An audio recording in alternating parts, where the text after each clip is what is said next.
Hey, welcome to my channel. I'm Kelly. I'm also known as the Vinyl Princess. Just someone who's like many of you out there collecting vinyl. I've been collecting my vinyl since 2014.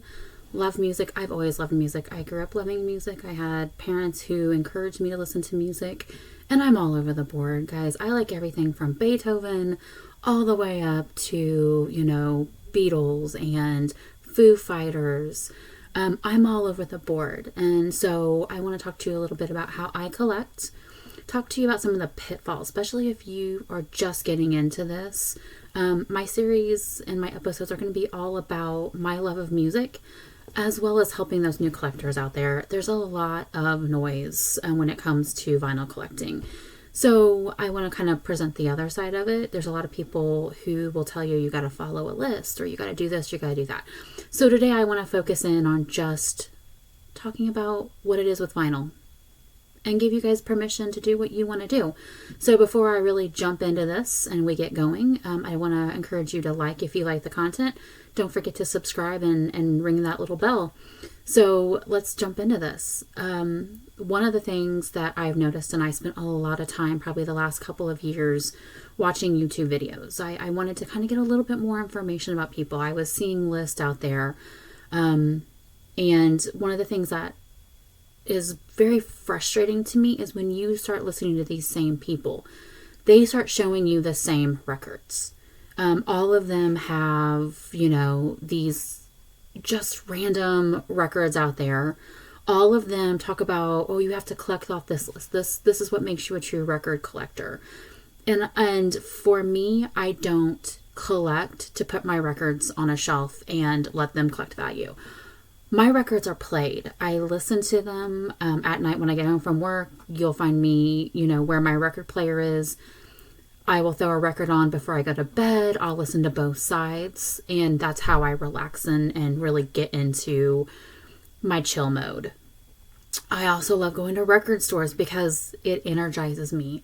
A lot of things, being around a lot of people, do not energize me, but going to a record store does energize me. So when I tell you I'm in for the love of music, I'm in for the love of music. I worked in radio for 11 years. So I've heard everything from CHR, which is crossover hits radio, all the way to country. And I've worked with really large record radio stations, working in New York and working with agencies. So I've seen the gambit. I've heard the gambit. Love going to concerts, all of those things. So again, I'm in this for the music. I'm not in it to build, a $500,000 record collection. So with that being said, let's talk about 3 of the things that, are good and bad about these different things that we're hearing, different things that we're seeing. And again, I want to encourage you to do this for your reasons. So the very first thing I want to say to you is this: figure out why you're collecting. Are you collecting for the music and because you love it? Or are you collecting because it's going to sit on a shelf somewhere, collect dust, or you're going to use it as art? Depending upon what you decide to do will depend upon what direction you go and whether or not this channel is right for you. And if it's not right for you, I'm okay with that. That's fine. There's other YouTubers out there who have a different opinion than I have. Just for me personally, I'm all about the music. And I keep saying that, but it's the truth. So once you figure out if you are a lover of music or a collector, that will really dictate kind of how you start your collection. My collection started very simply. I started with the Beatles. I am a huge Beatles fan. There's merits to that. I know a lot of people are like, well, it's the Beatles or the Rolling Stones. It comes down to what you think is best and what you get the most enjoyment out of. I will tell you, for me, one of the things I love the most when it comes to the Beatles, I have a couple of albums that I really like. The first one, though, was the White Album. It's the White Album because it's white. This is one of my favorites. My other favorites, I really like Abbey Road. I'm more of the late Beatles, not so much the early Beatles. I have an early Beatles album that I purchased off of maybe Etsy or off of eBay, and we'll talk about those in a different episode and cautionary tales. I haven't listened to the Meet the Beatles that I purchased. I want to take some time. I want to clean it, but I'm trying to do some research on cleaning. I don't want to destroy an original copy of a Beatles album. And when I say it's original, it's a 1964 copy, so I want to treat it with the utmost respect.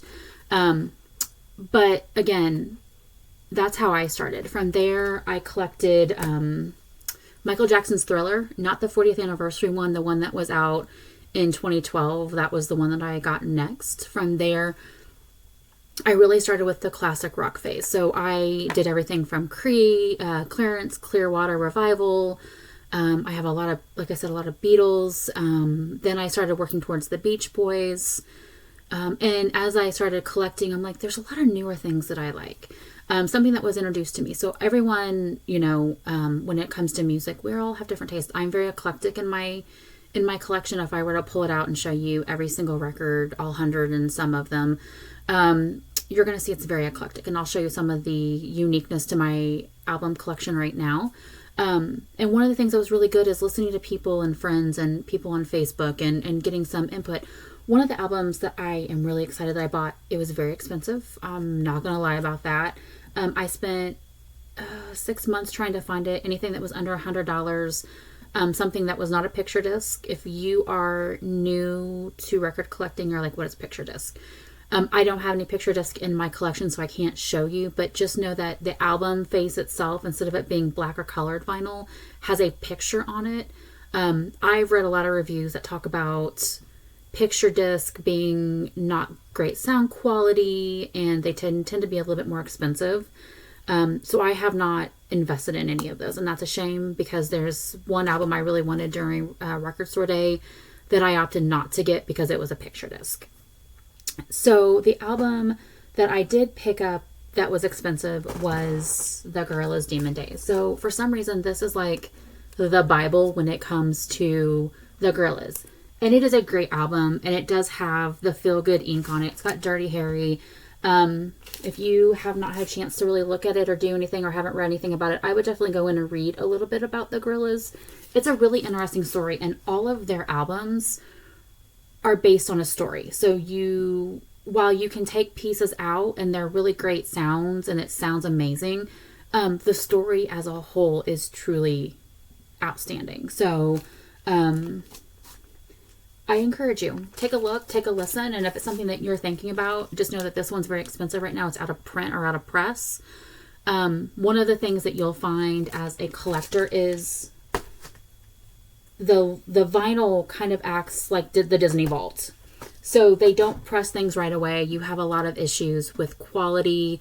You obviously don't want to destroy the masters, things like that. So the record pressing industry is very careful about how often they press, when they press, what they're pressing. So that's the most layman way that I've understood it, and that's kind of how I'm sharing it with you. So just keep your eyes peeled, and if you find a really good copy, a used copy that's in good condition, pick it up. Definitely encourage you to take a listen. If not, go to Spotify. Check out what that sounds like and see if it's something you would even be interested in. That's literally how I will check myself, especially when it comes to new artists. If it's something that I am interested in listening to, I'll go to Spotify, I'll pull up their list, and I'll just listen to their songs for a few days, see if they catch with me, see if they stick, and if they do, I want to hear what it's going to sound like on vinyl, and so I'll go purchase it. And then I'll add it to my collection, and then I'll enjoy it. Something else that is really unique and something I encourage is be eclectic. You don't have to stick to one thing. You don't have to be classic rock. You don't have to be metal. You don't have to be 80s. You don't have to be 90s. You can be a little bit of everything. It's, that's what makes a record collection a record collection. It should tell a story about you. It should tell a story about what you like to listen to. What I like to listen to, and I've heard a lot of other people say this as well, is it depends on my mood. Today, after I'm done with all my videos and I get back from Square Cat Vinyl, I'm going to go look for a couple of things. I am probably going to throw on one of the records I got at Record Store Day that I haven't listened to yet. I haven't had a chance to get through all of them. Not only that, on Record Store Day, just a little antidote for everyone, I came home and all the records I had been purchasing have all come in all at once. So I didn't do a first impressions or anything like that. I just decided there was too many to do, and I really wanted to give you guys a chance to get to know me and my music taste and hopefully give you some tidbits. Something else that kind of irritating to me is when I go in and I go through YouTube and I'm listening to everyone talk. I find a lot of people have record stores and they're coming on and they're basically showing you their inventory.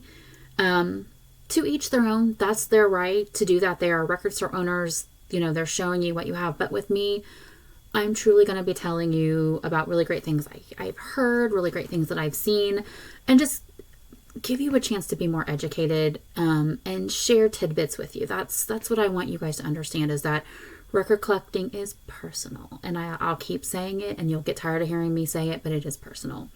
So more about me and my collection. I'm a big country listener. I like newer country, a little bit more of the pop mixed with good old values, a good beat. Anything that has a good beat and a good sound, I'm gonna love. Think of me like Beethoven. I like that beat. I like that vibration. That's what's gonna hook me first. So for me, I'm a collector of country. I like country music. So Happy Endings. This is from Old Dominion, and this is a great album. I actually had it on my iPod. I know I just aged myself, right? But I had this on my iPod, and I would listen to it when I was driving back and forth between where I currently live and Michigan. So when I was doing that trip back and forth when I lived in Michigan, this was definitely one of my go-tos on my iPod to listen to in the car.